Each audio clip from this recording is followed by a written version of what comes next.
지금부터 500년 전 프랑스 스트라스부르 거리에서 한 여인이 미친 듯 춤을 추기 시작했다. 그런데 멈추지 않았고 일주일 만에 수백 명이 그녀와 함께 춤을 췄다. 그리고 일부는 그 자리에서 죽었다. 당시 시청은 춤을 더 춰야 병이 낫는다는 처방을 내렸다. 음악단까지 고용했다. 결과 사망자만 늘었다. 이게 바로 1518년 춤 전염병. 원인은 아직도 미제다. 여러분 지금도 상상해보라. 갑자기 동네 광장에서 누가 춤을 추기 시작하면 옆 사람도 어깨가 들썩인다. 그런데 그게 7일 연속 죽을 때까지 멈추지 않는다면 현재 학계는 극심한 스트레스 집단 히스테리라고 추정한다. 하지만 정확한 바이러스나 독은 찾지 못했다. 이 이야기는 단순한 병이 아니라 공포 그 자체가 어떻게 전염되는지를 보여준다. 그럼 다음 사건으로 넘어가자. 1962년 탄자니아 한 여학교에서 갑자기 웃음 폭탄이 터졌다. 3명이 하하하 웃기 시작했고 수업이 끝날 때까지 멈추지 않았다. 문제는 그 다음날 30명이 웃었고 일주일 뒤엔 전교생이 웃음에 유쳤다는 거다. 학교는 결국 문을 닫았지만 웃음은 마을로 퍼졌다. 14개 마을, 수백 명이 3개월간 미소를 지을 수 없었다. 이게 탄자니아 웃음 전염병. 의학적으로는 집단 시민성이라는 분류다. 감기 바이러스도 없고 독도 없다. 그냥 감정이 퍼진 것이다. 여기서 잠깐 시청자 여러분도 같이 해보자. 지금 화면 보고 있으면서 하하하 한번 웃어보기. 그래도 웃음이 3분 이상 계속된다면 당신도 전염된 거다. 농담 아니고.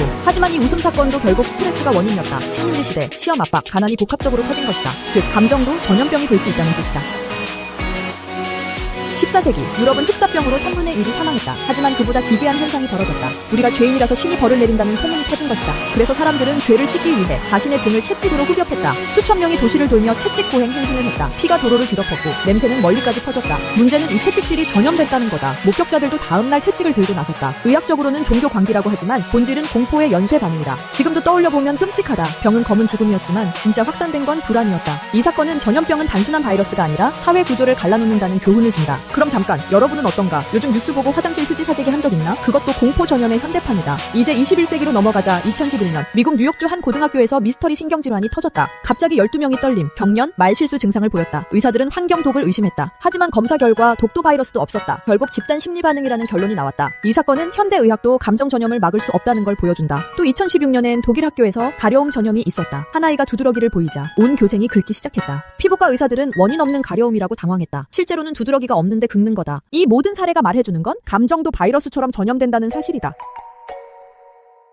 지금까지 살펴본 사건들은 공통점이 있다. 병원균보다 사회적 스트레스가 더 강력하다는 점이다. 춤, 웃음, 채찍, 가려움. 이건 단순한 증상이 아니라 우리가 서로를 어떻게 보는가다. 예를 들어 유튜브 알고리즘도 공포를 가장 먼저 퍼뜨린다. 왜? 사람들이 클릭하기 때문이다. 우리는 바이러스와 싸우는 법을 안다. 마스크, 백신, 거리두기. 하지만 감정 전염은 어떻게 막을까? 정답은 정보다. 소문이 돌 때 사실을 빠르게 확인하면 공포가 70% 줄어든다는 연구 결과도 있다. 그리고 공감이다. 스트라스부르 시청이 춤춰라고 했을 때 만약 그들이 쉬어라고 했다면 사망자는 줄었을지도 모른다. 지금 이 영상 보는 당신도 댓글로 나도 웃음 전염 경험 있다 적으면 그건 또 다른 전염의 시작일 수 있다. 그러니 우리가 진짜 두려워해야 할 건 바이러스가 아니라 서로를 향한 불신이다. 마지막으로 한 가지. 2020년 팬데믹 당시 이탈리아 한 병원에선 코로라라는 신조어가 생겼다. 코로나 하모니. 의료진이 서로를 격려하며 만든 작은 합창이 환자들에게도 퍼졌고 사망률이 인근 병원보다 30% 낮았다. 감정은 전염된다. 하지만 긍정도 전염된다. 그래서 기묘한 전염병 이야기는 결국 우리가 어떤 감정을 선택하느냐에 달려있다. 지금 이 영상이 마음에 들었다면 공유 버튼 누르는 순간 호기심이 니다 팽유에게 전염된다. 그리고 구독, 좋아요는 지식의 전염을 돕는 백신과도 같다.